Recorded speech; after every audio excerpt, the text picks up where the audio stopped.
Hey, everybody, welcome to Think Business Live. Looking forward to talking to Grant Botma. Grant, it's great to see you again. And I'm looking forward to talking to you about your book, Work, Life. And then on the cover, it shows the word balance, with a line through it. And the name of the book is Work, Life, Harmony. Enjoy your life and family more because of, not in spite of. What a great book. What great timing for a book as we're, kind of sitting here, April 2022, where I think people are more in alignment with wanting harmony in their life, right? So kind of tell the Think community a little bit about the premise of the book and how it came about. Yeah, I think most work-life balance books kind of have one fatal flaw. They essentially all boil down to this advice: stop working so much. And I don't like that. I believe I was created to contribute. I enjoy my job. I'm good at my job. And when I work and I do it well, I'm making an awesome impact on society, because business does not exist without serving somebody somewhere. Yeah. And although balance is important, the biggest point of the book is to no longer aim for balance, because even the guy who set the Guinness Book of World Record for balancing on one foot, he eventually fell down.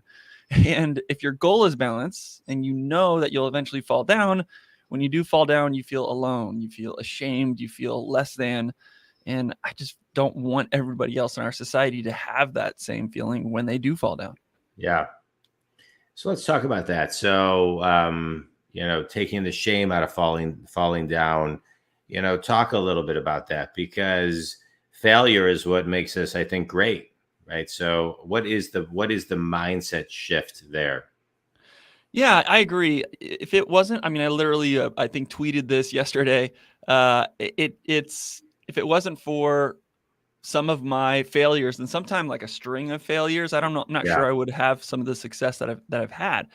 So I think failure isn't bad. It's actually can be a good thing. Yeah. But the problem is if that failure creates a false sense of shame that's pushed onto us by society.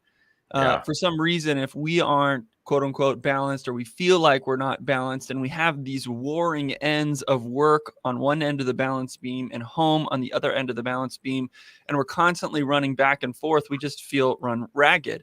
And this idea of balance and having that as a goal, what it does is it separates work and separates home so much that the people that are closest in your life have no idea how good you are at what you do at work. They have no idea the actual impact that you're making on people, even though you know you're doing it and you enjoy doing it because you're good at it, but you don't get the support maybe that you want or need at home. And to me, that's a big travesty. Yeah. Let's take that to another level. What about the people who maybe have the support, but also have too many other people's voices in their head, right? So, quieting those voices and finding your own voice, which I think is also a big piece of that. Talk a little bit about that and how do you talk about that in the book? Yeah. So one of the big points of the book is communicating to people that you don't have multiple different parts of your life that you're trying to all live at the same time, putting on different masks. It's about living one life and trying to invite the people that are most important on your team, whether that's your team at work, your team at home, your friends, into kind of this one life. And you're on this life living this one mission. And when you have one mission, you have one focus and only one life, it kind of prevents all those other voices from getting into confused things, as you mentioned. Yeah. You can just focus in on one thing and invite other people into that, and it allows you to make a bigger impact. And one of the things that I do, practically speaking, that help with that is I walk people through making what's called an ideal year calendar. Yeah, an ideal year calendar isn't necessarily something that has dates and things perfectly booked on it, but it's a process by which you identify what are the most important things in your life that you need to prioritize, and ahead of time scheduling 12 months in advance, what you're wanting your year to look like with those priorities. So an example that I like to give is, John, if I ask my family to sing a note they will probably sing it for me because they love me, right? And they'll keep singing and they'll keep singing, but eventually they'll stop. And I might look at them and say, why did you guys stop singing? I need you to sing.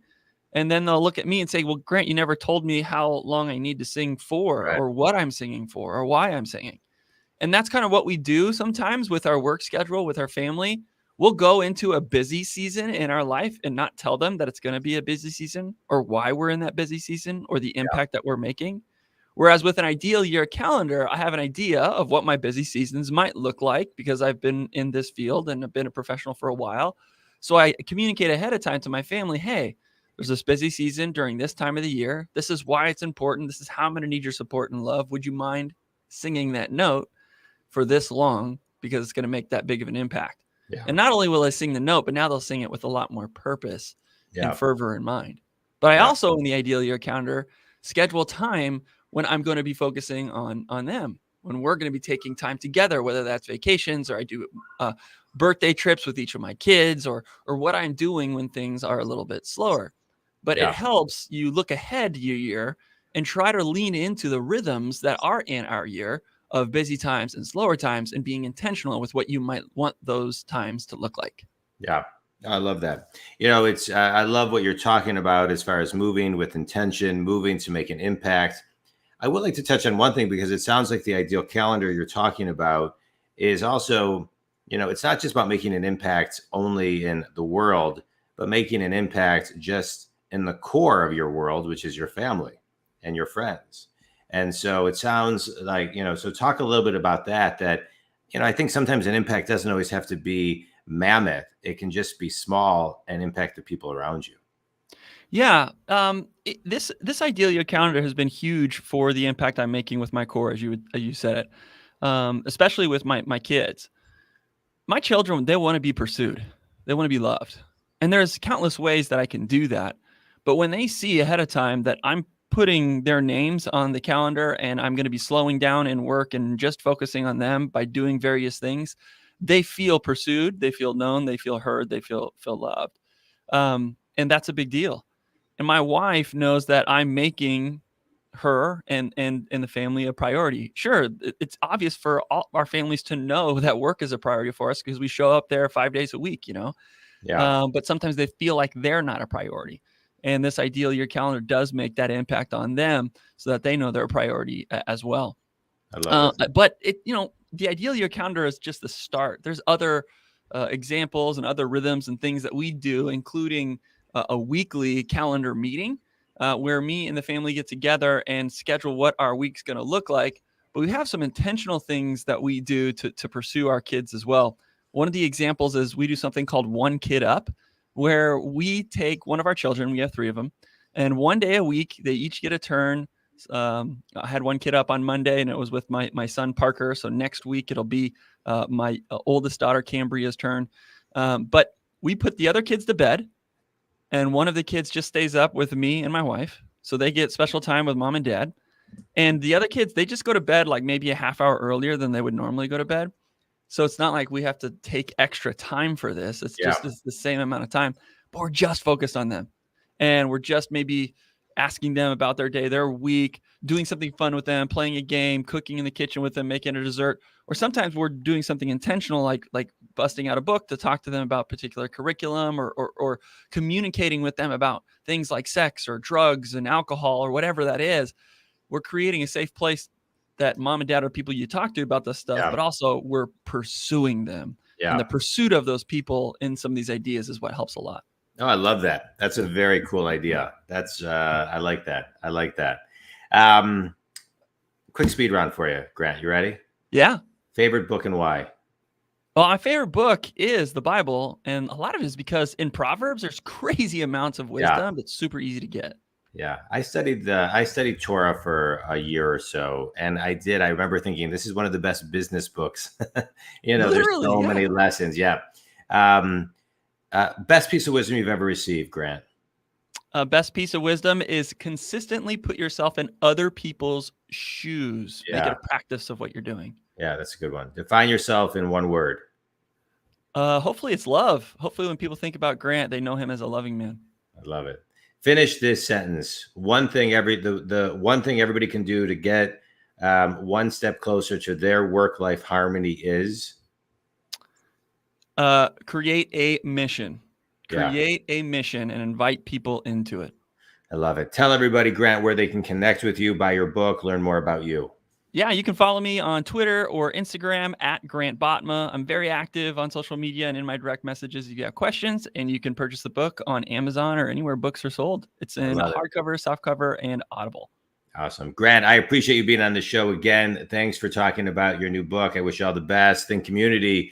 I think there's never been more of an important time to have work-life harmony. I think a lot of people that I talk to on a consistent basis, both clients, people I coach, people I have on the podcast, everyone since COVID hit seems to be more in alignment with their own personal values and what they define harmony as. And sometimes we need a framework, somebody else's framework that they put together to help us kind of ignite to make our own impact. Grant, sounds like your book is one of those places that people can go to. So I appreciate you putting that out there. Think community. Check it out on Amazon.com. Work-Life Harmony by Grant Botma. Grant, thanks, man, for being on the show. I really appreciate it. And all the best on your business and your book and your family. You, John. All right. Thanks, man. You. All right.